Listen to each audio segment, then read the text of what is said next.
रमजानचा महिना मुस्लिम बहुल आखाती देशातून महाराष्ट्रातल्या विशेषतः जळगावमधल्या केळ्यांना प्रचंड मागणी. मात्र युद्धामुळं ही निर्यात थांबली आहे. बंदरात केळीचे कंटेनर्स अडकून पडलेत. शेतकरी हवालदिल झालाय आणि हे फक्त एक उदाहरण आहे. जगाच्या नकाशावर सध्या ठिणगी पडली आहे आणि तिचं रूपांतर मोठ्या युद्धात झालं. इराण आणि इस्रायल समोरासमोर आलेत, पण हे युद्ध फक्त दोन देशांपुरतं मर्यादित नाहीये. इतर आखाती देश देखील त्यात अडकत आहेत आणि सध्याच्या मुक्त अर्थव्यवस्थेत कोणतेही देश एकमेकांच्या विरोधात लढत असताना फिजिकली जरी ते दोनच देश एकमेकांच्या विरोधात लढत असले तरी त्याचा थेट आर्थिक फटका हा इतर देशांना बसतो. इराण युद्धाचा देखील थेट फटका तुमच्या आणि माझ्या खिशाला बसणार आहे. नक्की काय परिणाम होणार आहे याचा आणि तुमच्या आणि माझ्या दैनंदिन आयुष्यावर याचा काय प्रभाव राहील जाणून घेऊयात या व्हिडिओच्या माध्यमातून. नमस्कार, मी शशी आणि तुम्ही पाहताय कट टू कट. इराणवर अमेरिका आणि इस्रायलनं संयुक्त हल्ला केला, ज्यात इराणचे सर्वोच्च नेते अली खामेनेई यांचा मृत्यू झाल्याची अधिकृत पुष्टी झाली. खामेनेई हे फक्त राजकीय नेते नव्हते, तर त्यांना धार्मिक अधिष्ठान देखील होतं. स्वाभाविकच इराणनं देखील ताकदीने याचा विरोध केलाय. या युद्धाच्या आतापर्यंतच्या आकडेवारीमध्ये इराणचे शेकडो लोक मृत्युमुखी पडलेत. इराणला याचं फिजिकली नुकसान होत आहे, मात्र भारतावर देखील याचे गंभीर परिणाम होत आहेत. सगळ्यात अगोदर आपण शेतीमालाबद्दल बोलूया. केळीचं आगार असणाऱ्या जळगावमध्ये शेतकऱ्यांनी पारंपरिक केळीला फाटा देत G9 या संशोधित वाणाची लागवड सुरू केली, कारण आखाती देशांनी या केळीच्या जातीला डोक्यावर घेतलं होतं. 2024 मध्ये जिल्ह्यातून साधारणतः 3500 कंटेनर एका वर्षात निर्यात झालेले. तिथंच 2025 या एका वर्षात जिल्ह्यातून तब्बल 10,000 कंटेनर्सची विक्रमी निर्यात झालेली. ही निर्यात प्रामुख्यानं Iran, Saudi Arabia, Dubai, Oman, Qatar, Egypt आणि अफगाणिस्तान या देशांमध्ये होते. मात्र इराणसोबत इतर देशांमध्ये देखील युद्धाचं लोण पोहोचल्यानं ही निर्यात थांबली आहे. आपसुकच आहे, निर्यात थांबल्यानं स्थानिक बाजारात केळीचे भाव देखील पडलेत. याचा थेट फटका हा शेतकऱ्यांना बसलाय. रमजानच्या महिन्यात निर्यात थांबल्यानं शेतकरी हवालदिल झालाय. यासोबतच नाशिकमधील अरब राष्ट्रात कांदा निर्यात करणारे तब्बल 160 कंटेनर्स अडकलेत. केळीसोबतच रमजानमध्ये आखाती देशातून द्राक्षांना देखील मोठी मागणी असते. त्यांना देखील या युद्धाचा फटका बसणार आहे. सोबत मोठ्या प्रमाणावर बासमती तांदूळ, चहा, साखर, रबर, औषधे, ऑटोमोबाईल अशा अनेक गोष्टी भारत इराणला निर्यात करतो. पण आता हे सगळं ठप्प झालंय.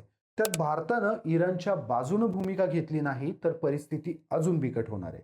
आणि सगळ्यात कहर म्हणजे इराणचे चाबहार बंदर, जे भारत इराणमध्ये विकसित करतोय, त्याची मोठी भूमिका या निर्यातीमध्ये आहे. आणि आता ते बंदर भारताच्या अखत्यारीत व्यापारासाठी राहील की नाही हा देखील मोठा प्रश्न आहे. हे झालं निर्यातीबद्दल. आता बोलूयात आयातीबाबत. आताच जागतिक बाजारात कच्च्या तेलाच्या किमती प्रति बॅलर $82 पार गेल्या. भारत इराणकडून थेट तेल खरेदी करतो असं नाही, पण भारतात येणारं कच्चं तेल हे होर्मुझची सामुद्रधुनीमधून येतं. इतकंच नव्हे तर जगाचा 20% तेल पुरवठा या समुद्री मार्गातून होतो आणि हा मार्ग इराणच्या अखत्यारीत येतो. भारतात येणारं तब्बल 60% तेल देखील याच मार्गातून येतं आणि इराणनं तेथील समुद्री वाहतूक थांबवली आहे. या परिस्थितीत भारताला लाल समुद्रातून तेल वाहतुकीचा पर्याय आहे. मात्र तेथे येमेनच्या हुती बंडखोरांचं अधिपत्य आहे. त्यांना इराणचं पाठबळ होतं. त्यामुळे सध्या तरी या हुती बंडखोरांनी इस्रायलच्या विरुद्ध भूमिका घेतली. पण जर भारत इराणच्या बाजूने उभा राहिला नाही तर कदाचित हुती बंडखोर याकडे दुर्लक्ष करण्याची शक्यता नाहीये. या सगळ्यातून जरी पर्याय काढला तरी जहाज कंपन्यांना या मार्गाने जाये करणं खर्चिक आहे.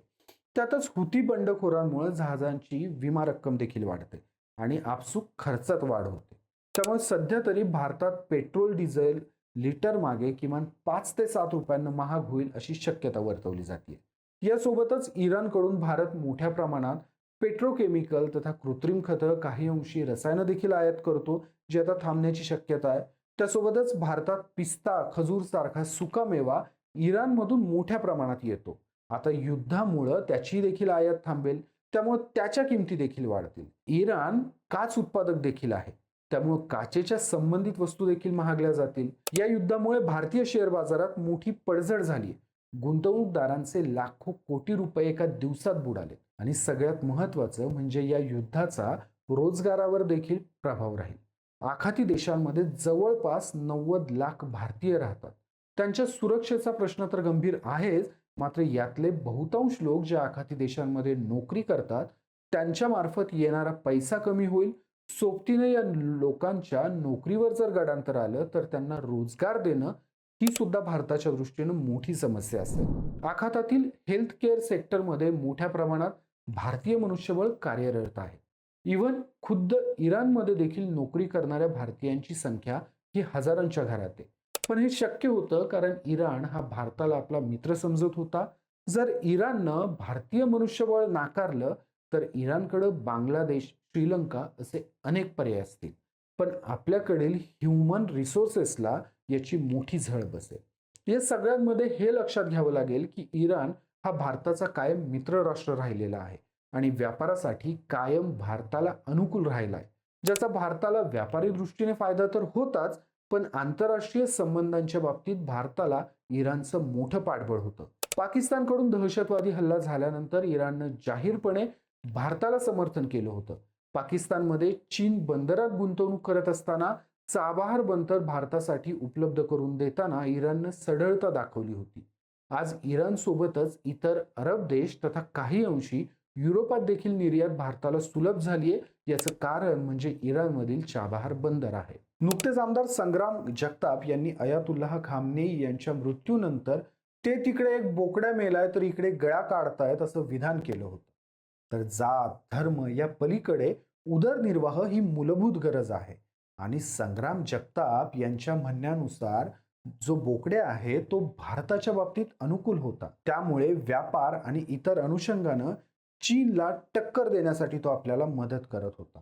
तुम्हाला इराण भारत संबंधाबाबत हे माहिती होतं का? मला कमेंटमध्ये नक्की सांगा. व्हिडिओ आवडला असल्यास व्हिडिओला लाईक करा आणि कट टू कटला सबस्क्राईब करायला विसरू नका.